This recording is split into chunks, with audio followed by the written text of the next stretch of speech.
Bom dia, boa tarde, boa noite. Começando mais um episódio do Impacto na Encruzilhada, episódio número 262. Feira Livre é puro impacto social.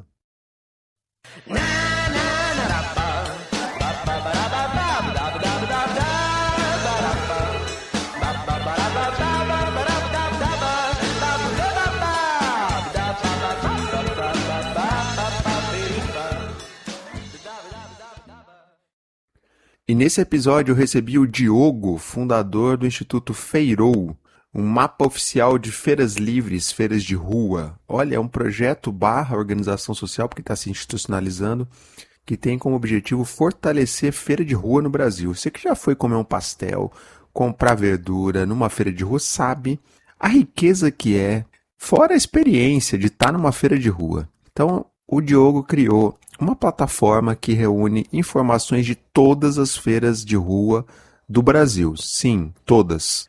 E além disso, o Diogo deu um rolê em janeiro de 2026 para conhecer feiras de rua das 27 capitais do Brasil. Em 39 dias ele rodou todas as capitais do Brasil para conhecer feiras livres, feiras de rua das capitais. Negócio incrível, surreal.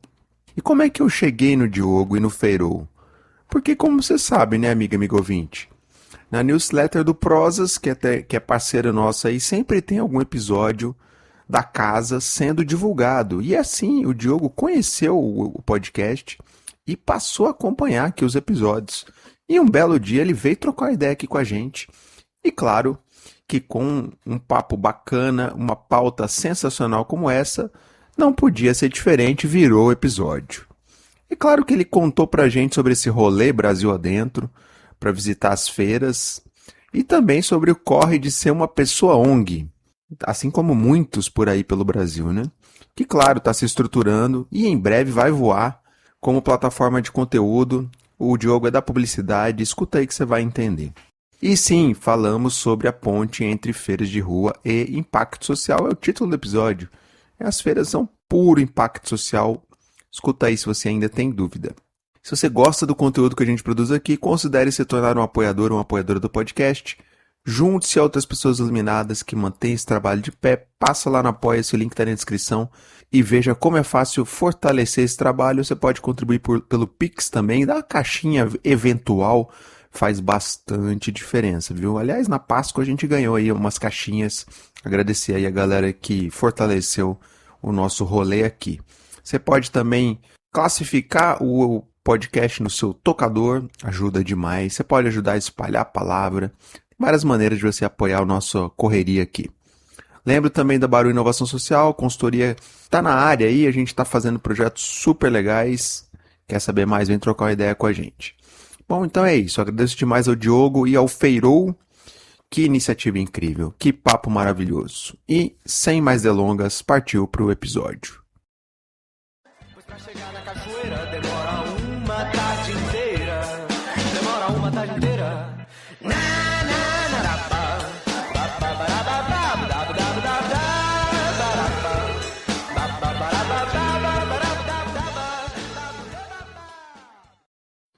Salve, Diogo, tudo bem, cara? Seja super bem-vindo, obrigado por ter topado vir aqui conversar com a gente. Pra gente começar, se apresenta quem é o Diogo, bem-vindo, meu caro. Boa, Fábio. Que bom estar aqui contigo. Pô, como eu te falei, conheci o podcast aí, já fiquei amarradão, já fiquei fã, né? Fã demais. E é um prazer aqui estar falando com seus ouvintes aí. Sei que seu podcast aí, ele ajuda a construir aí um repertório aí sobre o terceiro setor, né? Isso é bacana demais. Bom, o Diogo, atualmente, né, Diogo do Feirou, né? Você até me perguntou, qual chapéu você está vestindo agora, né? É o chapéu, é o bonezinho do Feirou, né? Com esse bonezinho do Feirou que eu faço os episódios do Feirou, vou rodando aí o Brasil inteiro. E o chapéu atual que eu estou vestindo é tanto do presidente do Instituto Feirou, quanto do office boy do Instituto Feirou, né? Eu sou a pessoa que faz as apresentações do que é o projeto e sou o cara que vai de moto fazer um corre para poder ir lá no cartório, resolver as coisas. Eu sou a pessoa que busca captação, mas também sou a pessoa que entra com os recursos. Então, assim, aquele começo ali de instituto, eu sou um pouquinho de tudo. Diogo, me conta uma coisa, tudo bem, você vai falar mais do processo de projeto barra virando uma entidade em si, mas me fala um pouco de onde veio a ideia do Feirô, de onde você já vai contar a saga genial aí que você percorreu o Brasil e tal, mas de onde que veio essa ideia? Cara, assim, sempre que me perguntam sobre o Feirô, eu falo assim, que resposta você quer ouvir agora? Você está com tempo para ouvir a resposta longa ou você quer ouvir a resposta curta? A resposta longa, ela tem muito a ver com a minha origem, né, familiar, com meus avós que tinham agricultura urbana e que vendiam para feiras, que vendiam para armazéns e que me introduziram aí nessa cultura de feira, de reconhecimento do feirante. Muitas vezes o feirante era a única opção que eles tinham de vendas, e como eu tinha uma relação muito próxima com meu avô sempre me falava, ó, mais tem quem menos parece. Então ele falava, ele era português, tinha essas frases, mais oferece quem menos tem. Ele falava a mesma frase de forma diferente, né? Então, assim, essa cultura de bairro, de feira, eu que nasci na Praça Seca, no Rio de Janeiro, então, assim, a história longa vem daí, tá? A história longa vem daí. A história curta vem do fato de eu trabalhar, né, com o mercado publicitário há muitos anos e eu entender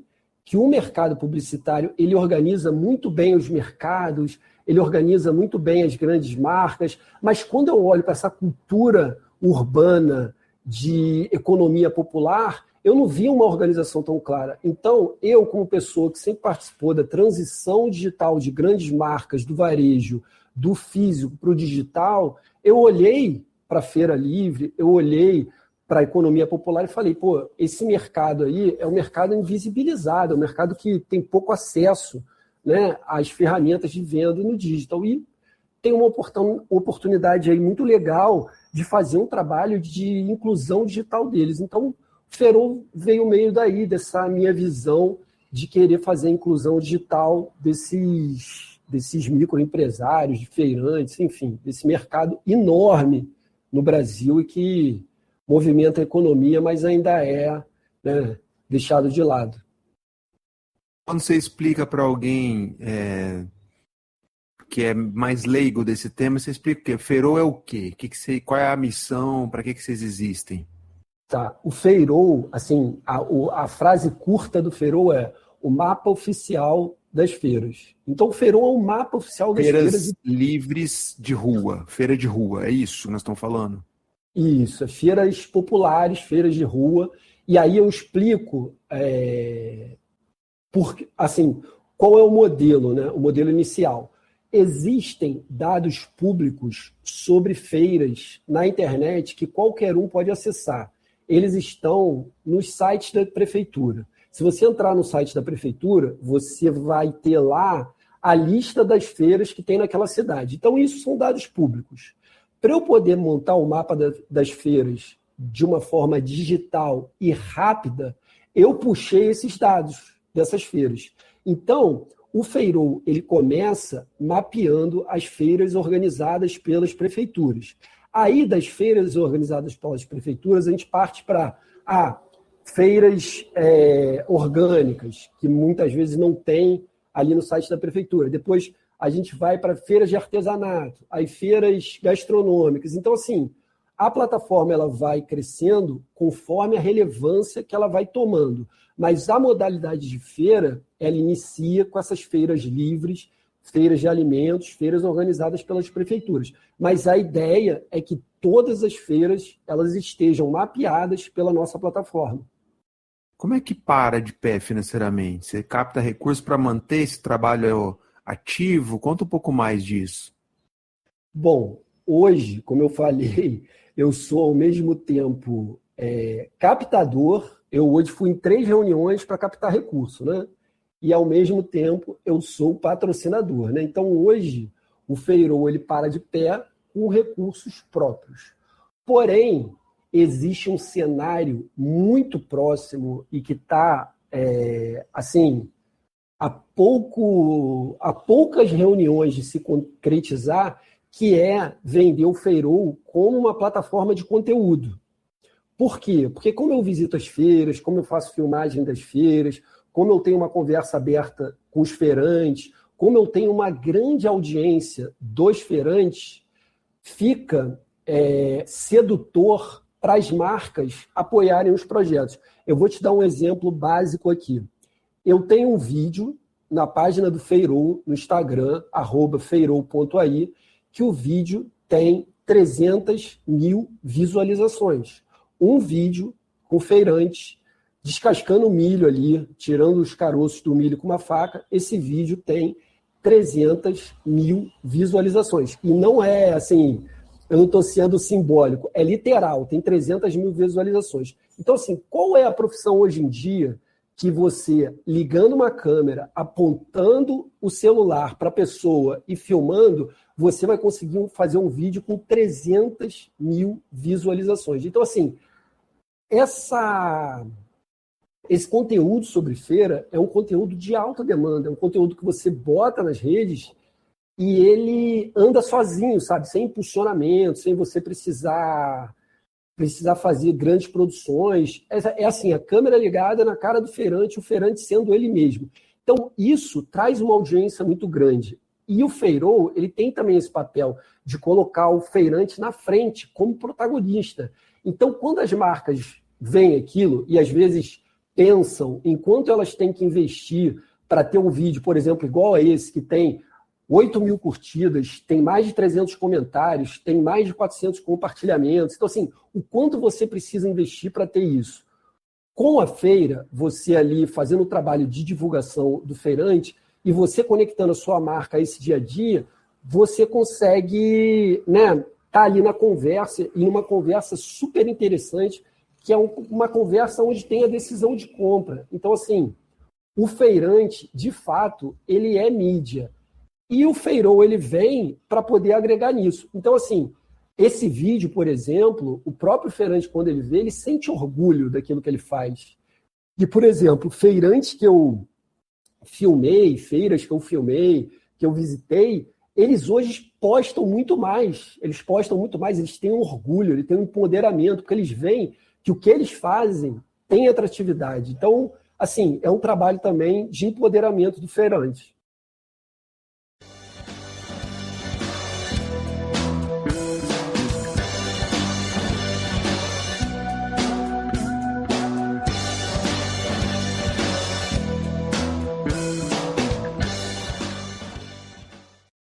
Ah, e uma observação super importante. Você que acompanha o nosso podcast há mais tempo sabe que a gente sempre, em cada episódio, coloca como trilha sonora uma banda alternativa, independente desse Brasilzão. E tem muita coisa boa. Inclusive, temos uma playlist no Spotify que boa parte da nossa trilha aqui dos episódios estão lá. Tá lá. Então, essa playlist chama Bandas Artistas Desconhecidos para Pessoas Conhecidas. Segue a gente lá, você vai encontrar essa playlist. E nesse episódio, tudo a ver com Feira Livre, eu trouxe uma banda que chama Os Fonsecas. Pois é, banda super desconhecida, galera jovem aí, paulistana, tem uma influência aí rock anos 70, mas eles são super atuais, tá? Acho que eles têm um EP e um disco super fresquinho aí. E descobri por acaso, já faz tempo que eu rastreio música independente, então você que acompanha a gente aqui sempre vai ouvir coisa muito boa, tá bom?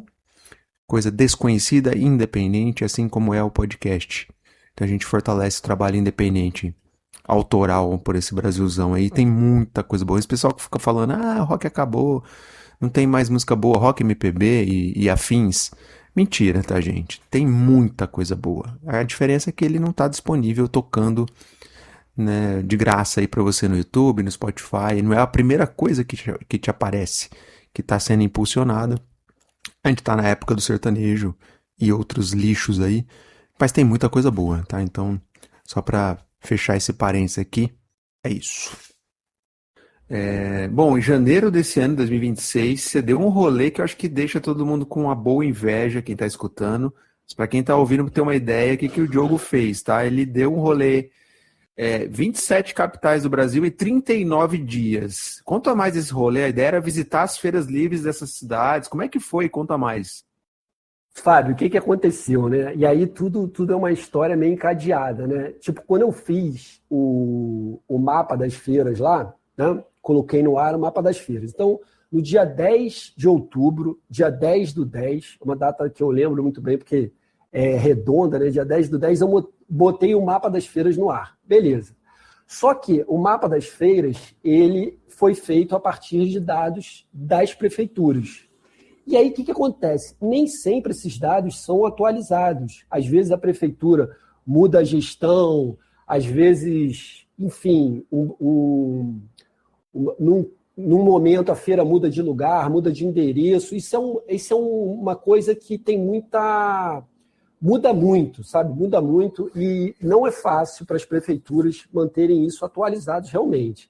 O Feirol está aí para ajudar nisso. Só que quando eu botei o site no ar, eu recebi muitos e-mails de pessoas falando assim, essa feira está errada, essa feira não é aí, o horário não está certo, o nome dessa feira não é esse, o nome não sei o que lá. E eu falei, pô, as pessoas estão lá na localização delas, me trazendo essa informação, esse feedback sobre o site, que eu mapeei, sentado aqui na cadeira do meu escritório. Cara, por que eu não vou lá ver o que está acontecendo, como é que essas feiras estão, se as feiras estão mapeadas corretamente? Então eu falei assim, sabe o que eu vou fazer? No dia 1º de janeiro, eu vou sair de São Paulo e vou para Curitiba, e vou, ao sair de Curitiba, acessar www.feirol.ai, que é a URL do site, e vou procurar a feira mais perto. Aí eu vou nessa feira, vou visitar, vou filmar a feira, vou voltar para a rodoviária e vou para Florianópolis. Depois de Florianópolis, eu vou fazer a mesma coisa e vou para Porto Alegre. Depois eu vou para o Mato Grosso. Depois eu vou... Enfim, eu falei, eu vou mapear essas feiras, já que eu fiz tudo naquela coisa digital ali, geek, sei lá. Eu falei assim, não, agora eu vou ao vivo, porque o meu perfil é muito mais de ser ao vivo do que de ficar sentado no escritório, né? Então, eu falei assim, não, vou ao vivo, vou rodar tudo. E fiz isso, cara. Fui rodando de capital em capital, né? Eu tinha a logística de descer na rodoviária, ir até uma academia, né? Deixar minhas coisas lá dentro da academia. Aí da academia, eu ia para a feira, filmava a feira, voltava para a academia, tomava banho na academia, voltava para a rodoviária e ia para a próxima cidade. Então, assim, no cenário perfeito, eu conseguia fazer isso um dia, uma feira, uma cidade. Só que aconteceram vários imprevistos que fizeram com que a viagem demorasse 39 dias. Mas a dinâmica da viagem foi essa. Tá pleiteando para o Guinness, é isso? Conta mais sobre isso. Isso. O que aconteceu? Eu tinha pesquisado antes, né? Eu pesquisei na internet e botei assim, cara, qual foi o brasileiro que deu a volta no Brasil mais rápido, passando por todas as capitais? E aí eu achei um blog lá, né, de uma pessoa, eu não lembro o nome dela, pesquisei antes da viagem, e ela tinha feito em 60 dias, né? 60 dias. Aí eu falei assim, cara, 60 dias eu acho que eu faço mais rápido, porque diferente talvez da viagem que essa pessoa tenha feito, que foi uma viagem a turismo, as feiras elas vão me trazer essa vontade de ir no dia seguinte, na capital seguinte, para ver a feira seguinte. Quando você vai a turismo, você quer ficar numa praia, você desfruta ali do momento de conhecer a região ali, como a cidade é urbanizada, você quer ver um pouco de um restaurante que você quer conhecer, mas eu não, eu tinha um propósito da feira, então era ver uma feira e sair fora.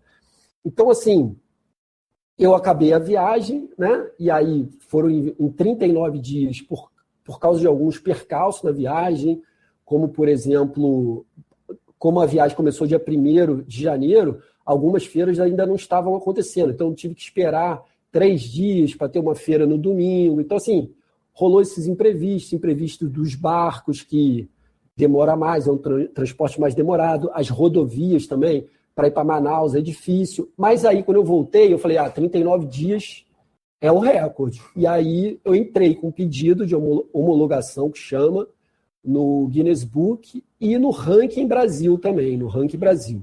Só que isso é um processo demorado, né? Não é rápido, eles atendem uma agenda lá deles e é um processo que demora um tempinho. Mas eu já entrei com pedido de homologação lá do recorde.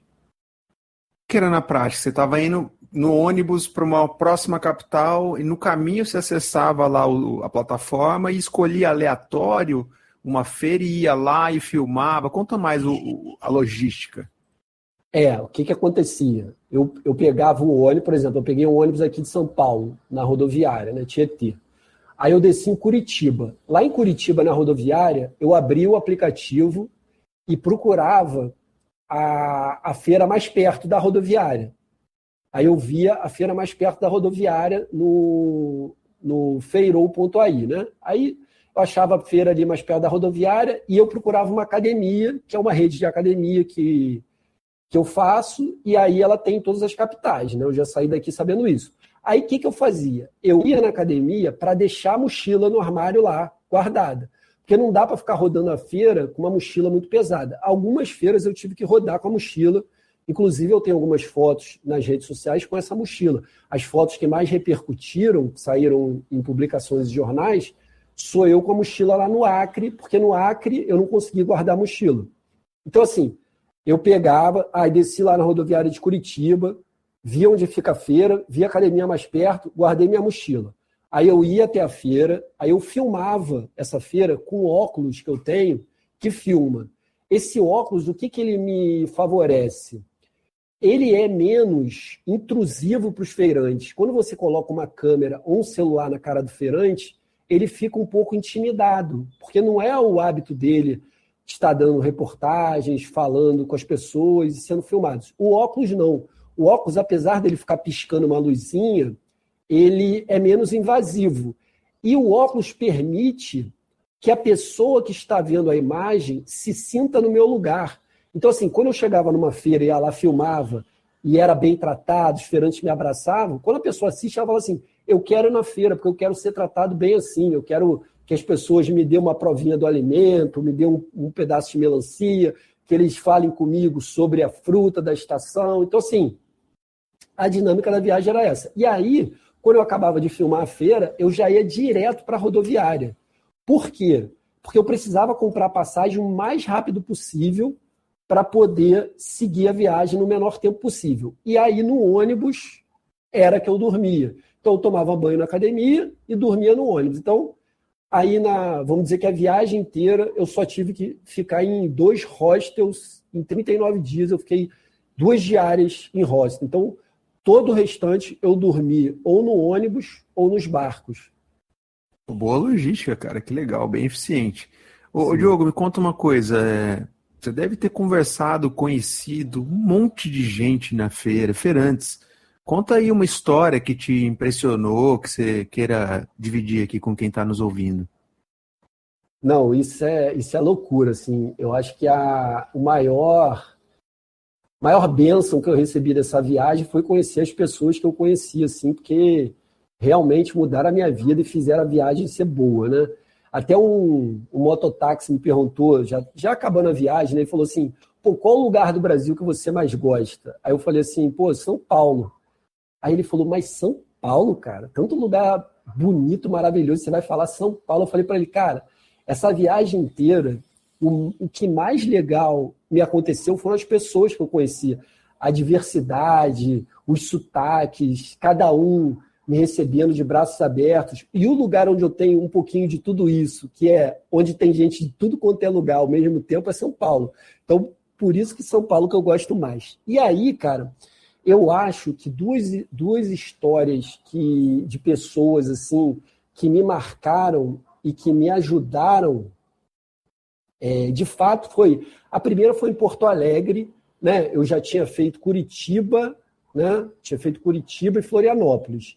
E eu ainda estava pegando meio que assim o jeito de fazer o conteúdo, sabe? De filmar o conteúdo, de interagir com os feirantes. Afinal de contas, eu estava sempre chegando numa cidade nova, com pessoas novas, tipo assim, era tudo muito novo.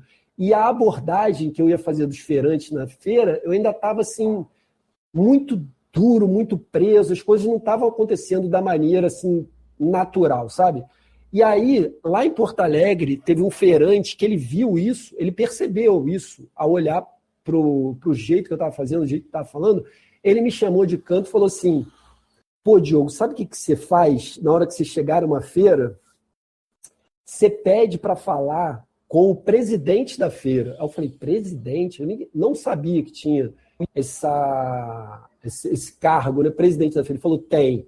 Toda feira tem um presidente. Pode ser que não seja o mesmo nome nas outras capitais que você vá. Pode ser um coordenador, pode ser o superintendente, alguma coisa da feira. Mas procura o presidente da feira e vai falar com ele, porque ele vai ser a pessoa que vai entender de primeira a importância que teu conteúdo tem para a promoção da feira. E ele vai te levar aos demais feirantes. E isso vai fazer com que o seu discurso flua. Eu falei, pô, cara, muito obrigado e tal. E quando eu implementei, eu achei uma dica que eu levei em consideração e quando eu fui para o Mato Grosso, eu já fiz isso. E aí, assim, eu acho que eu subestimei a dica dele, porque essa dica mudou completamente a viagem. E a partir dessa mudança que ele ajudou, eu falei assim, eu fiquei até na minha cabeça assim, cara, eu nem na hora que ele falou para mim, eu tive tanta gratidão quanto isso merecia. Então, assim, eu acho que vale a pena falar, porque eu sou muito grato a ele, eu sempre procuro postar o conteúdo que eu fiz com ele, é o conteúdo de Porto Alegre lá, e assim, foi maravilhoso. Sem autorização pra descer de bicicleta numa linha reta, pois pra chegar na cachoeira demora uma tarde inteira. Demora uma tarde inteira debaixo da Praça da Matriz. Siga o caminho da mata no casulo da lagarta. E eu acho que, assim, outra história de pessoa que me marcou muito, muito, muito, muito, assim, não é muito relacionada à feira, mas eu acho que foi, assim, o momento que meu coração apertou, assim, demais. Porque quando eu estava indo de Palmas para Porto Velho, era uma viagem mais ou menos de 4 dias de ônibus, é uma viagem muito longa. Porque você vai da ponta da região norte ali para a primeira pontinha ali da região norte. Então, assim, é meio um arco no Brasil. E, assim, a gente pensa, pô, quando a gente traça as linhas no mapa do Brasil, a gente acha, vou daqui para cá, vou daqui para lá. Mas não dá para fazer isso. O Brasil, você só se anda pelas rodoviárias. Então, assim, as rotas, né, elas não são muito lógicas e elas são enormes. Por exemplo, não dá para ir direto de Palmas para Porto Velho. Você tem que ir de Palmas, aí você desce, aí passa por Brasília, passa por Goiânia, aí de Goiânia você passa por Campo Grande, aí de Campo Grande você passa por várias cidades e para ir para Porto Velho. E nessa viagem eu conheci um rapaz lá que, assim, no ônibus, sempre que eu entrava no ônibus, eu sempre tinha um discurso. Lá nas redes sociais do Feirou, ele tem isso. Eu, basicamente, fiz 27 apresentações do Feirou em ônibus, mais nos barcos. Eu entrava no ônibus e falava, tem uma plataforma, estou fazendo uma viagem pelo Brasil para fazer um mapeamento das feiras, eu queria que vocês seguissem e que comentassem lá que vocês fizeram parte da viagem de alguma forma. E aí eu vi que esse rapaz, assim, ele se interessou muito. Ele tinha um banco vago no meu lado, ele sentou do lado e ele ficou ali me perguntando coisas, ficou ali conversando comigo e me contando um pouco da história dele, né? Porque eu acho que nessa viagem, mais do que falar, eu ouvi, sabe? Então, assim, ele me contou a história dele, que ele estava indo para Porto Velho e que depois ele ia para Manaus e que ele estava indo visitar a mãe e a avó que estavam doentes. E aí ele me contou essa história, inicialmente, assim, uma história rasa sobre uma pessoa que estava saindo de um lugar e visitar a mãe doente. Aí, beleza. Aí eu fui para Porto Velho, né? Cheguei em Porto Velho e ele continuou no ônibus para ir para Manaus. E eu peguei e fui de Porto Velho para Rio Branco, no Acre. Aí filmei a feira lá em Rio Branco e tal. E para você ir de Rio Branco para Boa Vista, que é em Roraima, você tem que voltar para Porto Velho. E aí eu voltei para Porto Velho. E quando eu cheguei em Porto Velho, na rodoviária de Porto Velho, esse rapaz estava lá. E era uma coisa completamente um contrassenso, porque ele tinha saído já um dia atrás e ido para Manaus. Eu falei, cara, o que você está fazendo aqui e tal? Aí ele falou, pô, eu tive que fugir do ônibus. Eu falei, o quê? Fugir? Aí ele falou, fugir do ônibus. Ele estava sem celular, ele estava descalço, só com uma bermuda, completamente abandonado, assim, entregue. E aí ele me contou uma história, assim, que eu não sei até que ponto isso era coisa da cabeça dele ou era real. Ele falou que ele estava sendo procurado por uma facção, e aí que ele estava, na verdade, ele estava fugindo, que ele não estava indo visitar a mãe, que ele estava fugindo, e que ele sentiu que ele ia ser morto nessa viagem aí até Manaus, e ele desceu do ônibus e voltou. E aí eu falei, meu ônibus é daqui a meia hora, eu vou sair daqui, não tem como eu ajudar você. Aí ele falou, não tem como você ir num hotel comigo, me deixar lá e tal. E ele começou numa coisa de perseguição na rodoviária. E em rodoviária, a pior coisa que você pode querer é se achar perseguido, porque está todo mundo se olhando ali estranho, porque é um ambiente completamente, né, assim, pavoroso a rodoviária, né? Não é um ambiente tranquilo. Está todo mundo preocupado com sua mala, preocupado com o seu horário, está todo mundo ali de passagem. Então, assim, na cabeça dele, estava todo mundo olhando para ele e querendo matar ele. E aí eu tive que ir falando com uma e uma pessoa, falando, vai lá e fala para ele que você não é nenhum faccionado que quer matar ele, porque ele está achando que é. E aí eu fui falando com as pessoas e chamando ele, e ele com medo. Então, assim, claramente ele estava com problemas ali psicológicos, precisava de um apoio, de um suporte, mas eu não pude dar, assim, o apoio que eu dei foi esse, falar com as pessoas, olha, ele está achando que você quer pegar ele. Então, assim, foi uma coisa que me mostrou, e eu vi muitas situações assim, de uma angústia, de um desespero dentro das rodoviárias, né? Caramba, que história doida, cara. Porra. E é legal que você divide esse relato, porque é um relato desse Brasilzão profundo, né, cara? E a rodoviária acaba sendo uma amostra, né? Um pouco disso. Que é legal demais, cara, você divide isso com a gente. E, Diogo, agora me conta uma coisa, cara. A gente está num podcast que o nosso tema é impacto social. E, obviamente, até para uma pessoa mais leiga, ela consegue ligar os pontos. Feira livre tem impacto social, mas eu queria ouvir da sua visão, assim, como é que você enxerga essa correlação da Feira Livre com essa agenda de transformação social, socioambiental? Tá, olha só, tem uma coisa que eu falei, hoje eu falei, eu acho que 3 vezes eu falei sobre isso, porque hoje eu fiz 3 apresentações sobre o Feirol, então, assim, foi uma coisa que é muito recorrente na minha cabeça, às vezes, como você falou, as pessoas não conseguem visualizar. Eu acho que um exemplo claro que as pessoas conseguem visualizar na hora é o seguinte: quando você olha uma feira com 100 barracas, imagina que aquilo são 100 CNPJs. Quando você olha o mercado, você imagina que aquilo é um CNPJ. Então, a feira, principalmente, é distribuição de renda. Feira é distribuição de renda. São micro e pequenos empreendedores que movem o Brasil e que ajudam a circular o dinheiro dentro das comunidades, dentro das localidades. Quando você pega... E aí eu vou dar um exemplo claro. Quando você pega R$1 gasto na feira, é R$1 que circula na comunidade. Quando você pega R$1 gasto numa rede de supermercados, quanto desse real vai ficar para a comunidade? Quanto desse real vai ficar para o Brasil?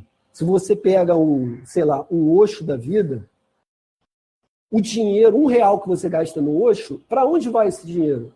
Quanto desse R$1 volta para o Brasil? Quanto desse R$1 serve para a nossa sociedade? Quando você vai na feira, não. O dinheiro que você gasta na feira fica no Brasil. Então, a feira ela é principalmente distribuição de renda. São mais de 1 milhão de trabalhadores diretos na feira, tá bom? São cerca de 5 milhões de trabalhadores ali, né, indiretos relacionados à feira, Ceasa, carregamentos, enfim, montagem de barracas. É uma infinidade.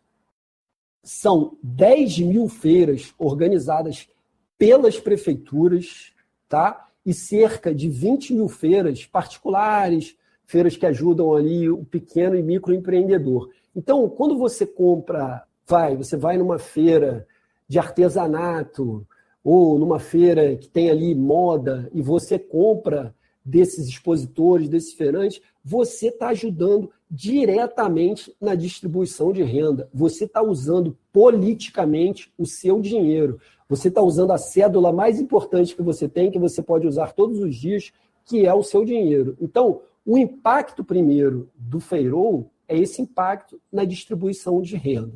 E aí, a gente também fala de cultura alimentar, né? Se a gente hoje pensar nesses mercados autônomos, né? Esses mercados que tem em cada esquina aqui em São Paulo, que você entra ali para comprar alguma coisa, eles trabalham puramente com alimentos ultraprocessados. 90% dos alimentos são ultraprocessados. Então, a gente está numa sociedade com problemas de saúde pública relacionada à obesidade, relacionadas a problemas intestinais.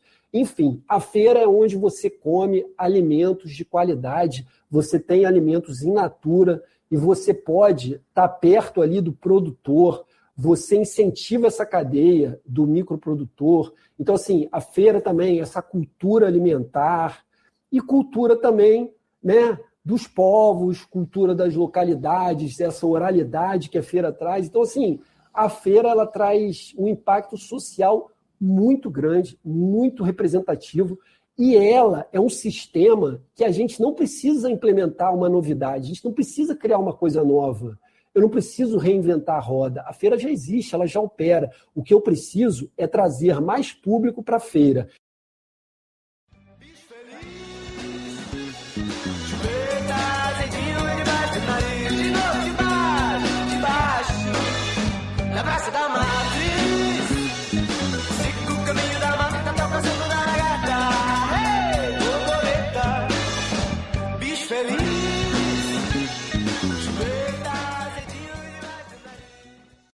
Eu visitando todas as capitais do Brasil, eu escutei de milhares de feirantes que o movimento das feiras está caindo, que eles estão cada vez com menos importância, as barracas diminuem, os feirantes desistem, enfim, existe um problema de fluxo de público na feira e é para isso que o Feirol está aqui, para aumentar o fluxo na feira, aumentar o público da feira.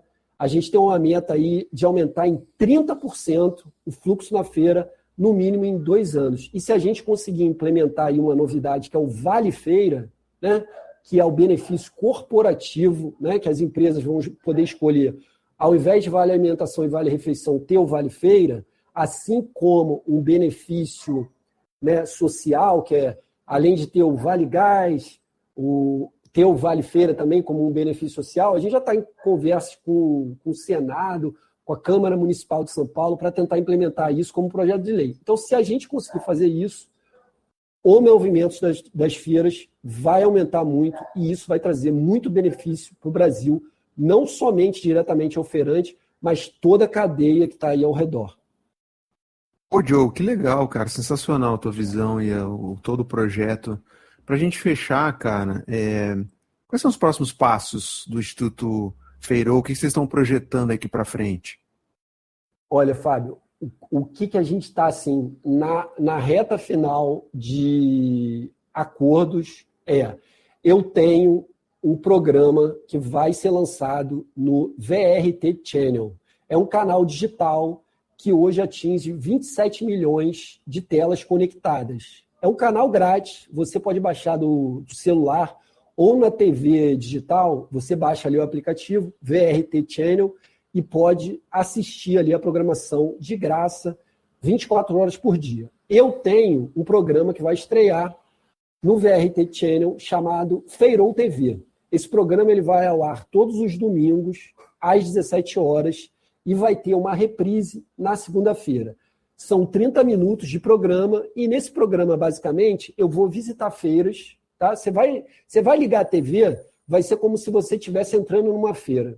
E aí eu vou levar personalidades para a feira, eu vou levar influenciadores, eu vou levar celebridades, eu vou levar políticos para a feira, para serem cobrados ao vivo pelos feirantes. Então, assim, vai ser um conteúdo sobre feira, onde a gente vai falar sobre como esse ecossistema da feira é bacana, é interessante, é cinematográfico, rende histórias, rende personagens maravilhosos que já existem. A gente não precisa fazer um roteiro, a gente não precisa criar personagem. Só basta ligar a câmera que a feira já acontece. Então, esse programa vai ao ar e a gente está correndo atrás da captação de recursos para fazer esse programa acontecer. Eu vou dar um exemplo para você bem simples, como é que é a minha rota de captação de recursos. Por exemplo, nesse final de semana, eu postei um vídeo de uma feira que fica na Ilha de Marajó, que fica em Soure, num lugar chamado Soure, que é ali considerada a capital da Ilha de Marajó. Esse vídeo foi ao ar e no mesmo momento que esse vídeo foi ao ar, cara, um monte de seguidores falou assim, nossa, que feira limpa, nossa, que feira não tem uma mosca, nossa, essa feira mais limpa do Brasil, nossa, eu nunca vi uma feira tão limpa. E é uma feira de peixes, uma feira que vende carne de porco e vende peixes, além de todos os alimentos lá da cultura local. Então, essa conversa que a própria audiência levantou me fez ir atrás de empresas de limpeza, empresas como Bombril, empresa como Veja, para fazer um programa que seria assim, por exemplo, né? Bombril vai com a Feirol TV na feira mais limpa do Brasil. Aí o que acontece? Eu vou vestir um macacão de limpeza, eu vou vou pegar a minha vassoura, o meu mop, e vou lá conversar com a equipe de limpeza dessa feira para ver como é que eles limparam essa feira para ela ficar bem limpa, qual o processo que eles fazem. Enfim, isso aí gera conteúdo de marca, branded content, né? E aí as marcas, elas estão inseridas no contexto, não é uma coisa forçada, não é propaganda, você está no dia a dia. Então, assim, a partir disso eu faço apresentações e levo para as empresas. Eu chego lá, monto o Media Kit, falo, ó, sua marca vai estar aqui, a gente vai ter esse tipo de entrega, você vai estar na TV conectada com 27 milhões de telas, aí depois disso aqui vão derivar em assets aqui que você vai poder usar cortes de 15 segundos, cortes de 6 segundos, cortes de 10 segundos, enfim, você vai poder usar nas redes sociais todo o material, todo o conteúdo para abrir uma nova conversa com seus seguidores, para poder ter contextualizado o seu produto. Então, esse é o caminho que eu vejo de próximos passos para a gente poder, né, ter uma receita que entre no Feirol para que ele consiga se manter de pé, e mais do que de pé, andando pelas feiras do Brasil inteiro. Pô, Diogo, sensacional, cara. É nada como ter alguém da publicidade, né? Incrível. Cara, te agradecer demais e antes de a gente encerrar, deixar um espaço aqui para você fazer o merchan final. Fica à vontade, meu caro. Boa, galera. Muito obrigado, Fábio, pela oportunidade de falar aqui. Eu sei o quanto é importante você ter a sua voz e os seus projetos tendo o alcance, né, de um podcast que fala sobre o terceiro setor, que fala sobre impacto social, e isso é muito bom, ter essa oportunidade é muito boa.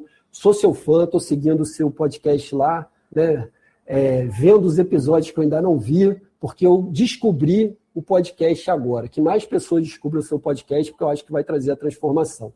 E para o Feirol, o merchan para o Feirol que eu faço, é basicamente assim, acessem www.feirol.ai, acessem as nossas redes sociais, o @feirol.ai no Instagram, tente entender o quanto a feira pode impactar na vida de milhares de pessoas e tentem entender o quanto isso vai abranger uma conversa e um diálogo com a sociedade que não vai ter fim, não vai ter fim. O Feirol está apenas começando e essa é uma ótima oportunidade para entrar dentro desse projeto e fazer parte dele. O nosso principal objetivo aqui, como Feirol, como Instituto Feirol, Cultura Alimentar e Economia Popular, é ter completa autonomia editorial para a gente poder falar o que a gente quiser no nosso programa, para a gente poder apresentar o que a gente quiser, poder criticar o que a gente quiser, falar do modo que a gente quiser, Mas agora, no início, eu preciso do apoio de algumas marcas para poder fazer o negócio acontecer. Então, a hora de apoiar é essa, porque as marcas que apoiarem agora, eu dou a garantia que vocês vão até o final com a gente. Mas é assim, a hora de apoiar é essa, porque quando a gente começar a colocar o projeto para frente, a ter a mídia, né, a mídia forte, independente, que o Feirou vai ter, que eu sei que vai ter, a gente vai caminhar de forma 100% independente, porque eu que trabalhei com publicidade a minha vida inteira, a coisa que eu mais quero é independência editorial, para poder falar com o que eu quero, do jeito que eu quero, dando o recado que eu preciso dar e que eu acredito que vai melhorar a sociedade. Tá bom, Fábio? Pô, obrigado, Diogo. Vida longa aí ao Feirou, cara. Portas sempre abertas aqui para vocês, viu? Um forte abraço. Boa, meu querido. Um abraço.